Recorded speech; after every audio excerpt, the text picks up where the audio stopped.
Welcome to the Point. This past week marked the first 100 days of Governor Gretchen Whitmer's second term. And for the first time in recent history, Democrats controlling all the levers of power in Lansing. I talked to her about what that experience has been like and what lies ahead. Governor, I want to recall a couple of conversations that you and I had. One was just days before the election last year. And the other was shortly after, just a few days after the election. And in both cases, I asked you a question that you in some form rejected. And that was, what is the thing you want to get done? What is the thing that is the most important? And you were always like, Rick, it's not just one thing, it's everything, it's all these things.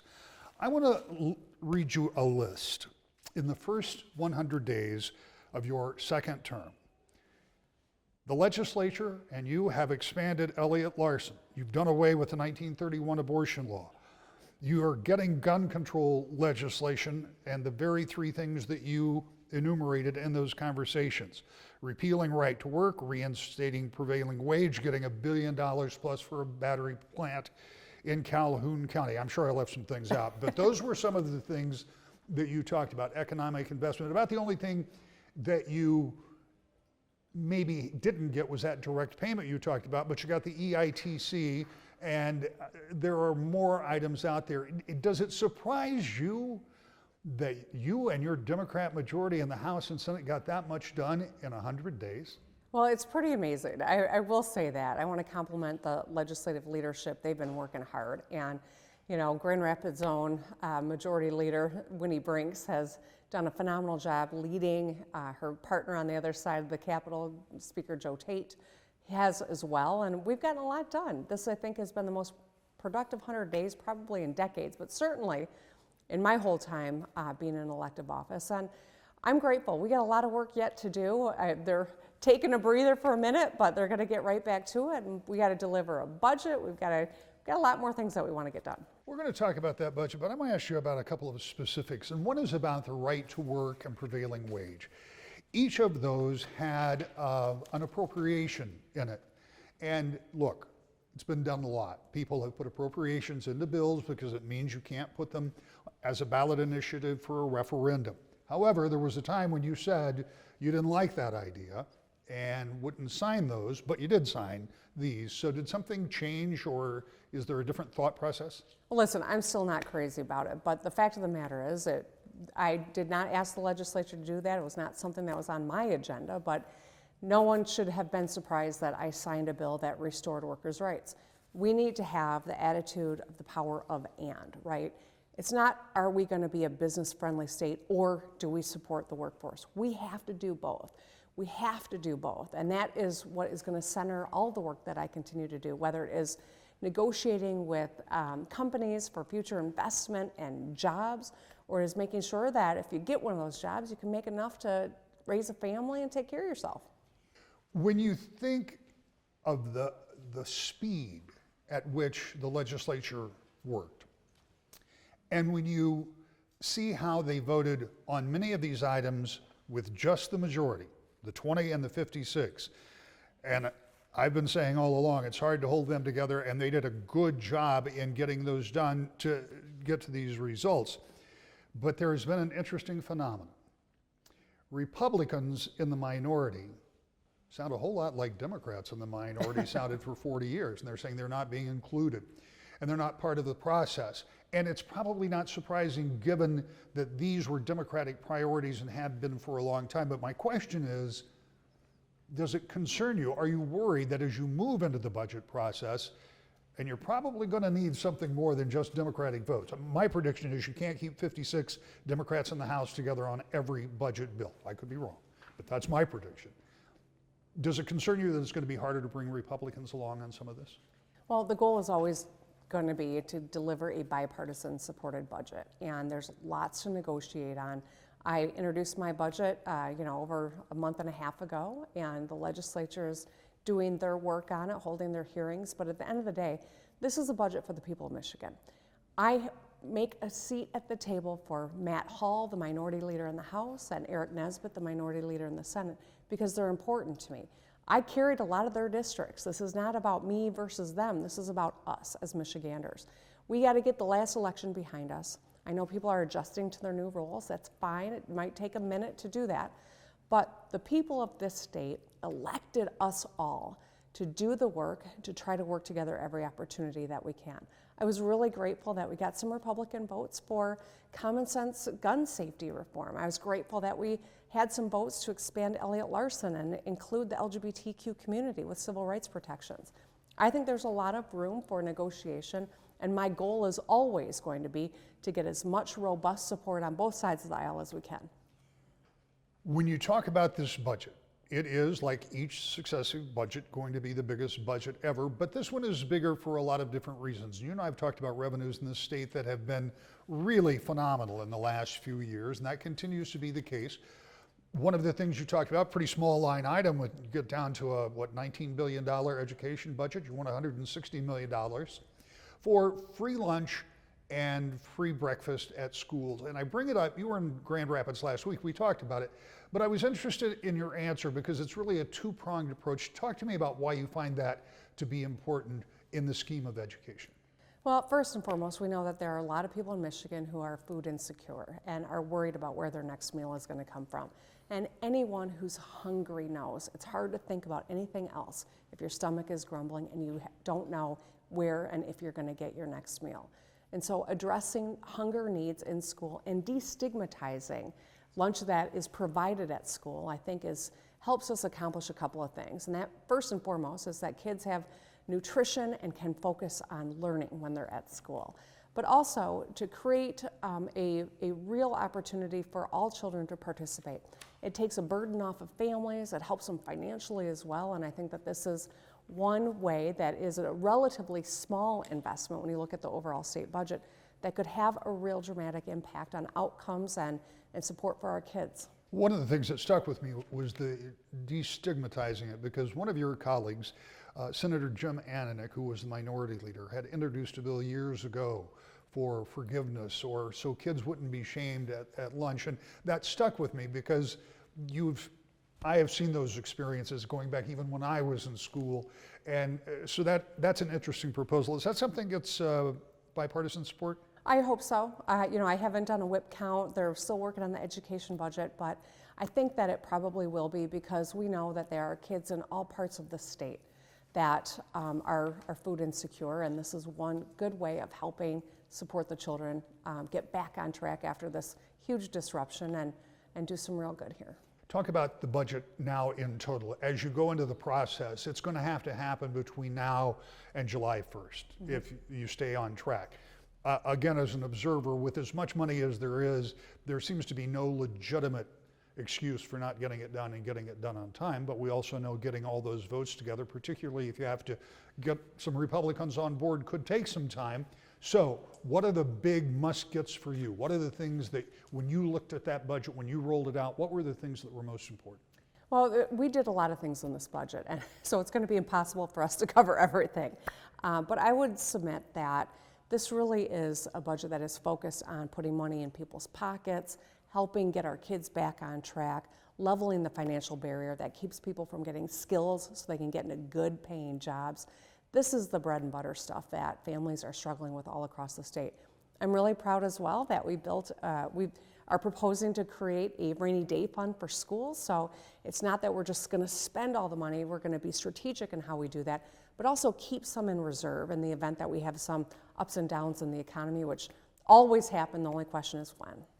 Do you feel as confident as you did even 2 years ago when you and I had talked, or a year ago when you and I talked, about the sustainability of these budgets for the reasons you just talked about? We saw budgets during the Engler administration that grew for a lot of years until the really big downturn. And I get it, that downturn was, once in a lifetime. We can only hope it was once in a lifetime. But Michigan does have, or has had, a cyclical economy. So if we do start to drop off, are you still satisfied that this is a sustainable budget?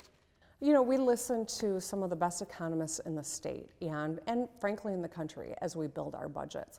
I talk with the state treasurer regularly. When SVB went under in Silicon Valley, I was on the horn with the DIFS director and our treasurer because I wanted to understand, Do we have any exposure? What do we need to be thinking about? Do we need to be concerned about banks here?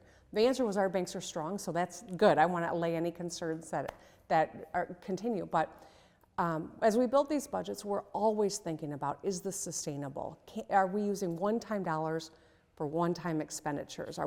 We got to make sure we don't build a structural deficit, which I think is what we saw in previous administrations. We're not going to do that. We've paid down $14 billion of state debt over the last 4 years. So these are responsible budgets. These are long overdue investments, and all of our experts that are advising us tell us that these are sustainable investments. Okay, I know better than to ask you for one. So what are your big legislative agenda items that you still want to get achieved in this session? Well, we wrote the My Healthy Climate Plan last term with stakeholders at the table, from utilities to manufacturers and, of course, scientists. We wanted to make sure that we're doing our part. It was a vision. Now we're in a position where it's time to implement it. And so I'm excited about that. I want to get the budget done, especially the education budget done, as early as we can. So as our school districts are starting to build their plan and hire for next school year, that they have some certainty of what that's going to look like. So I put those as two top things that I want to work on with the legislature. Do you think there's a certain urgency to getting the budget done beyond, of course, for school districts and others, because there is a possibility the legislature adjourns early this year? I'm not going to predict what Senator Brinks and Speaker Tate are going to do. I just know that I'm always in a hurry to get as much good stuff done as we can, and I know that they both subscribe to that belief as well. So I've served in a lot of late legislatures at the end of the year, and my experience has been it's often not the most productive, constructive time. So I think the more that we can do earlier on this year, the better. Well, the fact of the matter is that if you don't adjourn early, it's going to be hard to get that presidential primary moved forward. I mean, there's just a matter of you have to get ballots, you have to get printing, you have to be prepared. You have to send ballots out 45 days early, and if they don't adjourn until sometime in December, that can't happen. Well, my hope is that the leadership in the Senate will come to some sort of an agreement about giving bills immediate effect.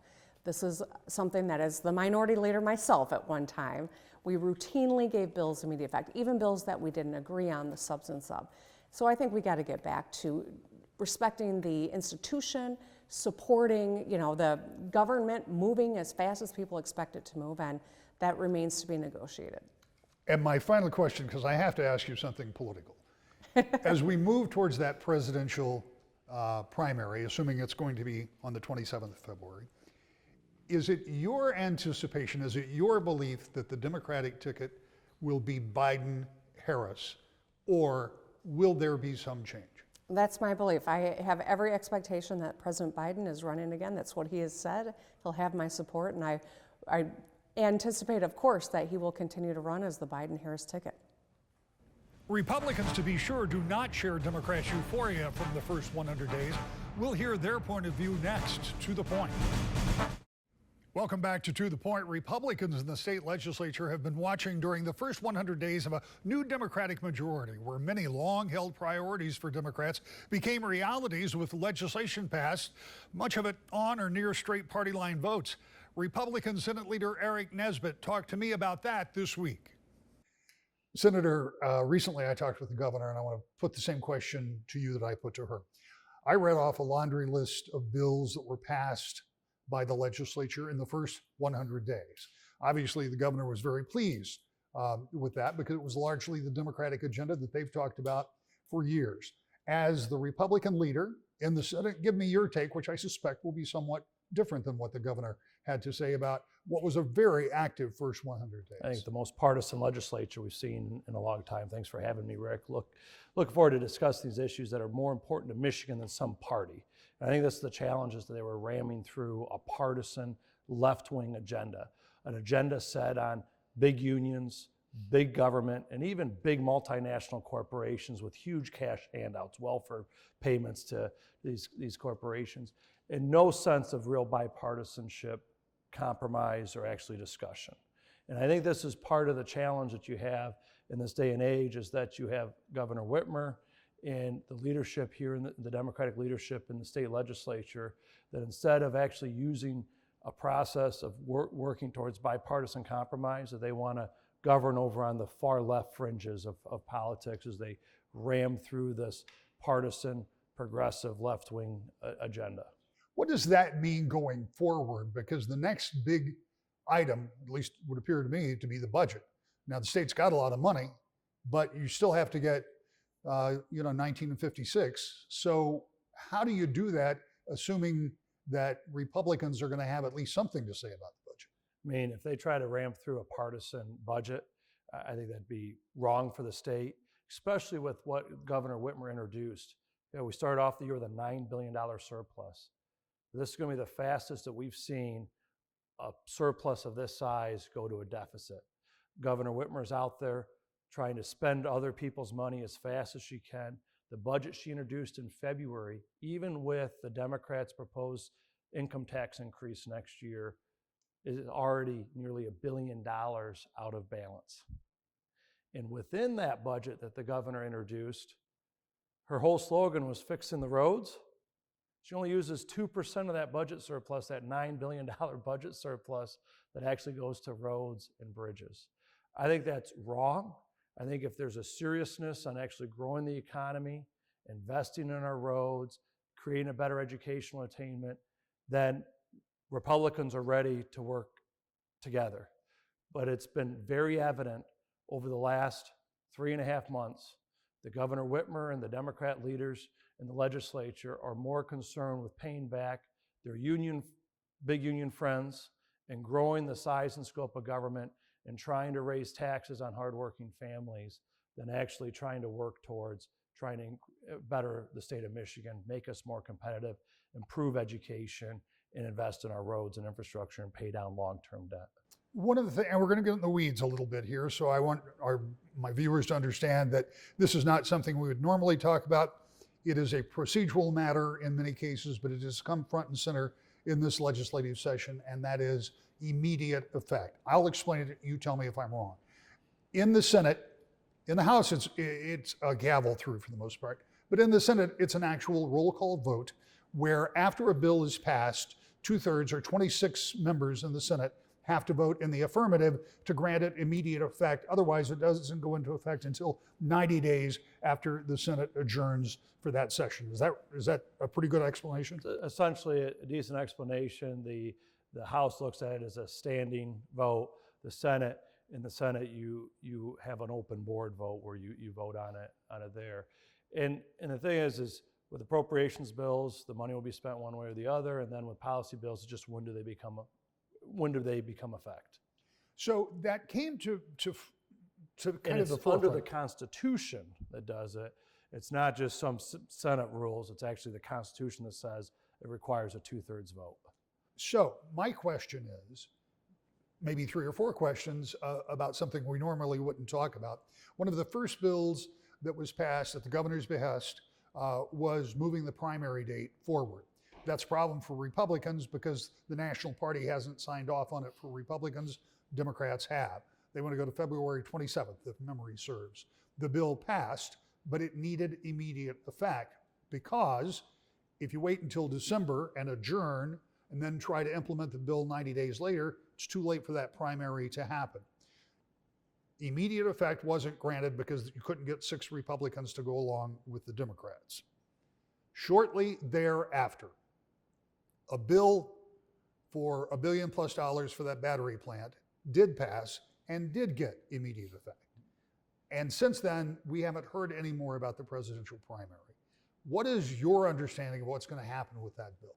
Doesn't it show you how partisan and political Governor Whitmer is, that her first bill that she really pushed through and wanted through was moving the date of the presidential primary, moving the date of Michigan 2 weeks earlier, and cutting off the full voters here in the state? Republicans, with that date of February 27th, would only have 15% of their delegates. Would go from 72 delegates to 12 delegates to the national convention, making Michigan less relevant. I proposed to the governor, I proposed to the Senate Majority Leader and the Speaker, just move it to March 1st, 2 days later. We don't have a problem with that. Go ahead and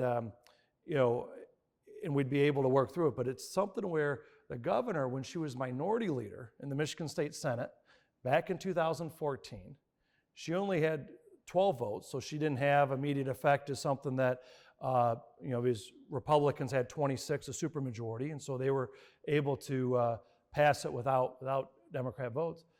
But it needs to change the Constitution, and there was Representative McBroom from the Upper Peninsula introduced a constitutional amendment change, and he got 90-some representatives to sign on to it to change immediate effect, to modernize it.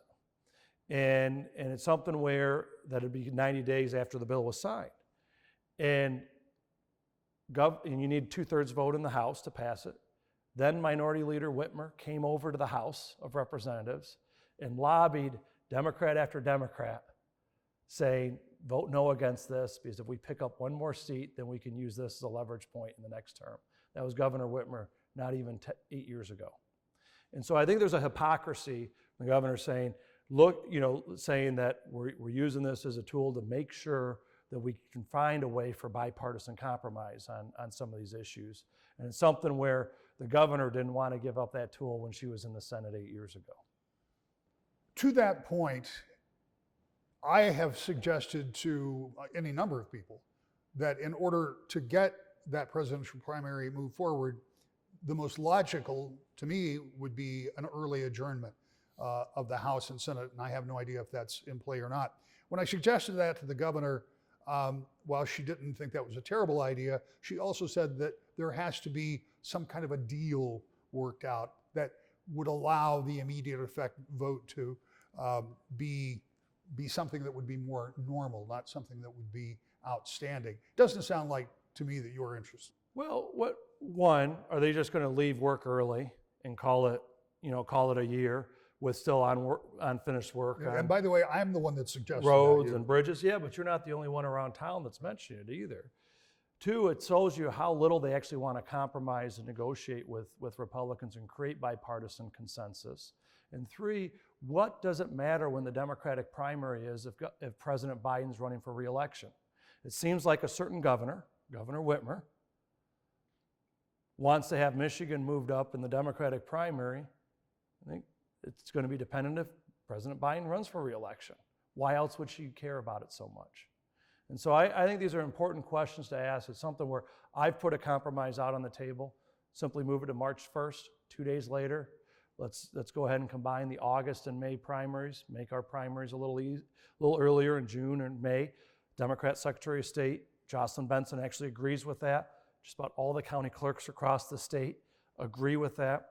And try to create some of these statewide positions is have them vote in Democratic primaries. And I've put this out as something like, let's have a negotiation, let's work, but let's not disenfranchise half the voters in the state of Michigan, especially if Republicans are the only ones that'll actually have a primary if Biden's running for re-election. But I'm afraid that Governor Whitmer's more concerned about her presidential ambitions than taking care and caring about the people in Michigan. Why else would they ram through something like taking worker rights away by repealing right to work and making blue-collar workers pay $900 to $1,000 more per year to union bosses? Why else is she trying to make it that infrastructure and school projects and community college projects are going to cost 10 to 20% more because they're re-implementing prevailing wage? We provided middle-of-the-road alternatives that took some of these labor issues off, that would take them off the issue for the next 20 years. And the governor and Democratic leadership says, no way, no how, no room for compromise. And I think that's poor leadership. That's bad leadership. We're out of time. See you next week. To the point.